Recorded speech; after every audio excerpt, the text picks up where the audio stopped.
On today's episode of The Front Row, we are in the studios of Lubbock Public Media, downtown Lubbock in the Cultural District, and our special guest is Jeremy Couture, longtime friend, even fraternity brother of mine, and we've played together, done stuff together for many, many years. Jeremy is doing great work in our community, and that's what we want to explore today. Jeremy, thanks for being our guest on The Front Row. Yeah, thanks for having me. So tell us, first of all, just a little bit about you and your journey through music that has led you to where you are today. And tell us a little bit about that. Sure, yeah. So, born and raised in Lubbock, went to Monterey High School, and I started in orchestra there, took some private lessons my junior year, ended up getting my cello performance degree from Tech in 2016, and from there in 2018 started gigging full-time. I also play guitar and sing, and that was kind of on my own, didn't have so much training on those. Yeah. But in 2018 I started gigging full-time, playing guitar and singing in bars and restaurants and stuff like that, and then eventually adding cello into that through a looper I use on my guitar, and then solo cello over the top. And besides that, I do all sorts of little musical things here and there. I got a little quartet that I play with, and I play with the symphony occasionally when they need an extra cellist. And so yeah, I've just been fully immersed in the gig life. Right. So yeah, and you're well known in the community because you're playing a lot of stuff, a lot of places. And as you said, you're a credentialed cellist, but you do all these other things too, all at the same time, which is really remarkable. Oh, thanks. That's great. But one of the things that has really put you on the map in the last several years is this big venture called Lubbock Live. So what is that? Yeah. So while I was getting started in the gig scene, I was going out and going to as many shows as I could and trying to hear as many bands and introduce myself, and realized that there's a lot of great artists in Lubbock that aren't generally heard of, and all of these shows with these great bands and not a whole lot of people there to listen. So that kind of started an idea in my head of trying to create a space where I can invite all of these really good artists, and instead of having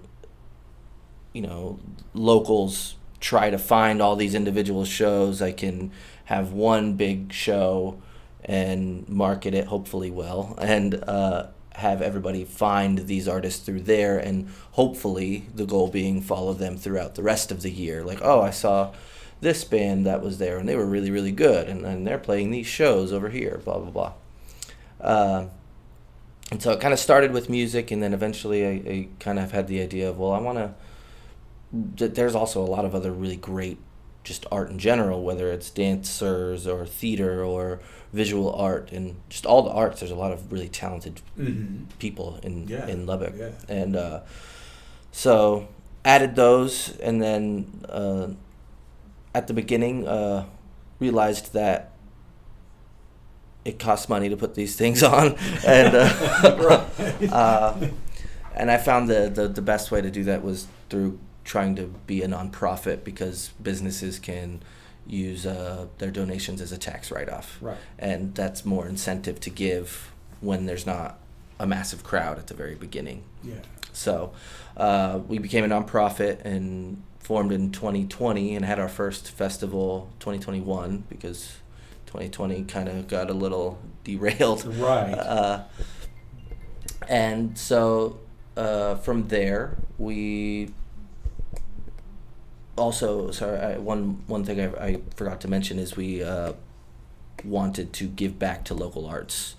So every year we donate to a different local arts program, and a portion of our proceeds for the year will go to a different local arts program each year. And the idea being to give back to the organizations that are creating the artists that are here. Right. And so kind of a full circle deal. Yeah, got that. Excellent. And this has really grown. since 2021, Mm-hmm. and it's become a yearly thing.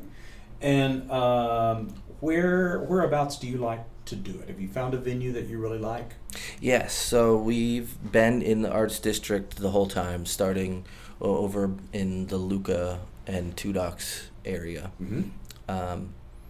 So, for one, it seems fitting to have it in the Arts District, anyways. Yeah. And two, Luca is just a great venue and has lots of opportunities. They have a few stages that are already built in, which alleviates cost on our end.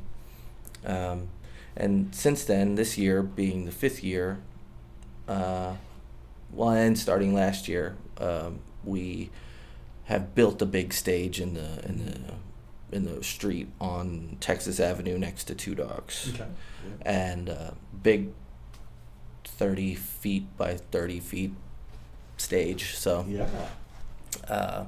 and we've started getting more out of town acts as headliners while still having the majority of the rest be local. Right. Great. Well, what do you have planned for this year? Right, yeah, so our headliners for this year are the Band of Heathens, with direct support from Silverada, who was previously Mike and the Moon Pies, and Lara Lynn, as well as a plethora of other local artists such as Jojo DeSalvo and Clement Hall, Velvet Grove. I'll be playing. Right. And then we'll also be having the Lubbock Youth Orchestras play a set. And Great. they are actually our beneficiary for this year as well. So we Great. thought that would be a fun way to include them in this. They're kicking off the festival at noon, and I'm actually not 100% sure what they're playing, but Yeah. I kind of gave them rein on that. So. Right. But That really is full circle, because that's where you got your start, right? yes, yeah. Oh. When it was LISO, when I was in it. But their organization has been around for a long time, gone through many different names, and Right. but now they're back with the symphony, and so I'm happy to support them and support Absolutely. classical music, because without you wouldn't have rock and roll without Beethoven. So. Oh, there you go. Give us the dates and the times. Right, yes. So this is August 23rd, here in about 10 days, from noon to 11 p.m. Okay. And it's come and go. You'll get a wristband, and as long as you keep the wristband on, you're free to come in and out all day long. Okay. So So I'm new to this, and I don't know anything about it, let's say, and I want to come, so I show up and I get my wristband. What do I do? Do I just sit and enjoy bands one after the other? Or Yeah. do I need to make my way around to various stages? What do I need to do as a listener? Right, so there'll be 2 stages. The main stage on the street next to Two Docks, and they have inside. Well, you can go and sit inside there, or they have the patio that's right next to the stage, and then the other stage will be inside the ice house. Okay. And so the stages are running on opposite schedules. So as soon as the ice house ends, a band starts on the other stage, and then so Right. forth. And then I think the last 3 bands starting at around 5 or 6 o'clock, I think, Yeah. are all over at the main stage. And Okay. How long are the sets? How long should I plan? Mhm. You know, if I'm gonna come and hear a band, how long should I budget for?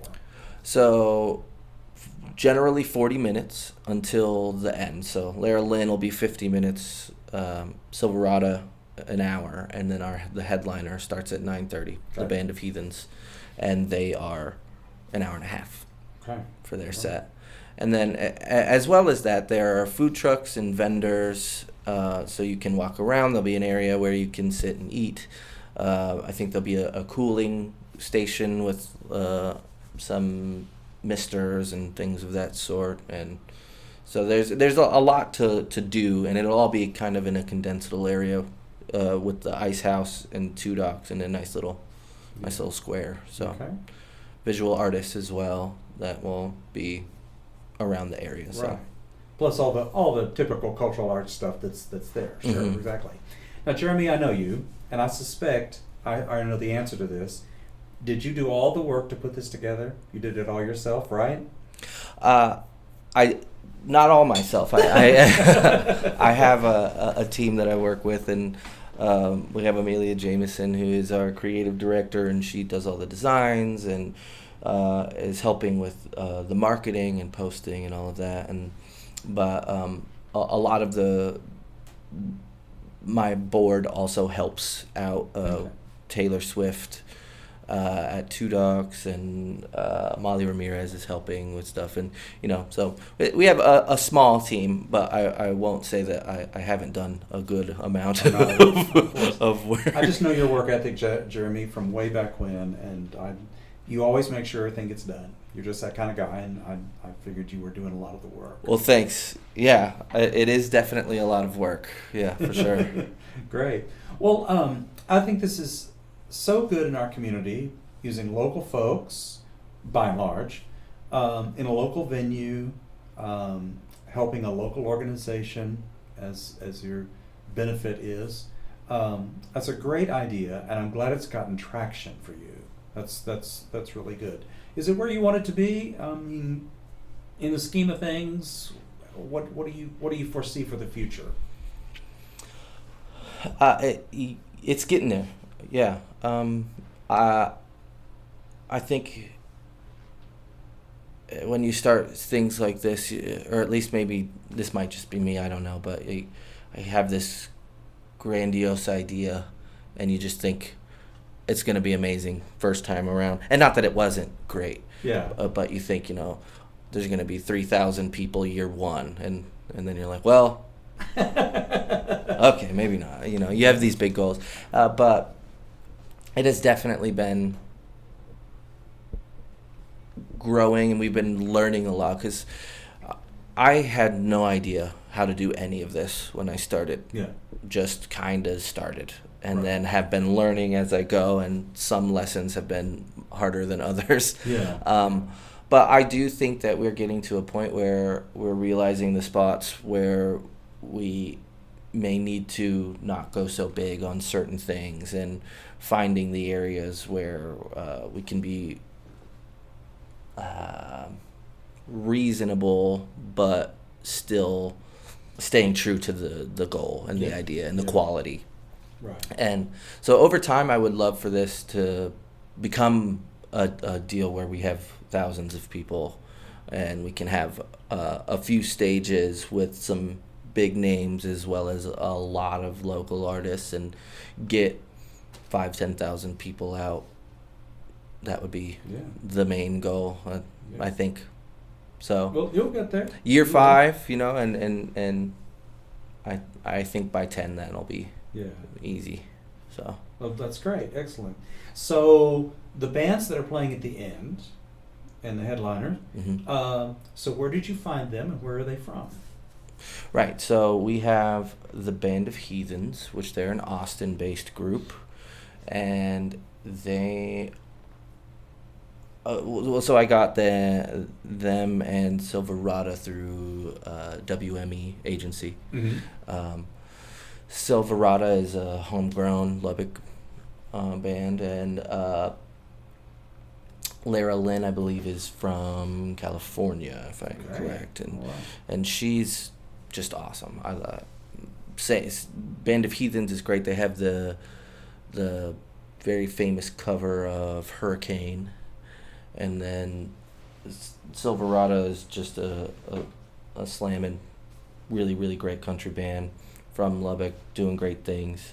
Lara Lynn is she's kind of a chameleon. She's kind of started her first album kind of country, but has gone very indie, and she kind of does just whatever. She's one of those songwriters that just writes, and whatever